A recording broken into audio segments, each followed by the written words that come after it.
ഞങ്ങൾ എന്തോ ചെയ്തു, ഇത് കേട്ടപ്പം വല്ലാണ്ടായിപ്പോയി. എന്നാ ചെയ്യണമെന്ന് അറിയാൻ പാടില്ല. എന്നുവെച്ചാൽ ഞങ്ങൾക്കൊരു ധൈര്യം ഉണ്ടായിരുന്നു, നമ്മൾക്ക് ചികിത്സിക്കാമല്ലോ എന്നുള്ളൊരു രീതിക്ക് നമ്മൾ എന്ത് ചെയ്തു, ഇവനെ അവിടെ നിന്ന് എക്സിറ്റ് ചെയ്തിട്ട് ഇങ്ങോട്ട് കൊണ്ടുവരാനായിട്ട് ശ്രമിച്ചു. എക്സിറ്റ് ചെയ്യാനായിട്ടുള്ള പ്രൊസീജിയറിന് വേണ്ടിയിട്ട് നമ്മൾ ഒരാഴ്ചയോളം പിന്നെയും താമസിച്ചു. അപ്പോൾ ആ ഡോക്ടർ പറഞ്ഞു ഇത് താമസിക്കാൻ പാടില്ല എന്ന് പറഞ്ഞു.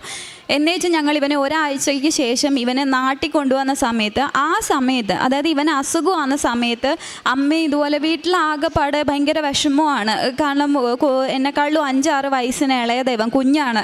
അപ്പം ഞങ്ങൾക്ക് ആകെ വിഷമമായിപ്പോയി, എന്നാ ചെയ്യുമെന്നും അറിയത്തില്ല. നമ്മളെക്കൊണ്ട് ചികിത്സിക്കാം, പിന്നെ ദൈവം വിടുവിക്കണമല്ലോ.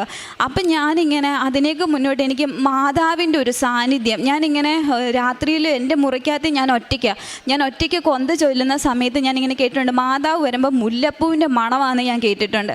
അപ്പം ഞാനിങ്ങനെ കൊന്ത ചൊല്ലി ഇരിക്കുന്ന സമയത്ത് ഭയങ്കര മുല്ലപ്പൂവിൻ്റെ മണം, ഭയങ്കര മണം. അപ്പം ഞാനിതുപോലെ രാവിലെ എണീറ്റിട്ട് അമ്മയോടും ഒക്കെ ഞാനിതുപോലെ പറഞ്ഞു, ഇതുപോലെ അമ്മയെ ഞാൻ മാതാവ് വന്നെന്ന് തോന്നുന്നു, ഭയങ്കര മുല്ലപ്പൂവിൻ്റെ മണമായിരുന്നു എന്നൊക്കെ ഞാൻ പറഞ്ഞു. ഇവനെ എയർപോർട്ടിൽ നിന്ന് കൊണ്ടുവരാൻ പോകുന്നതിൻ്റെ 3 ദിവസം മുമ്പ്, അതായത് 6 മാസത്തേക്ക് മുന്നെയാണ് ഞാനിവിടെ വന്ന് ഉടമ്പടി എടുത്തത്.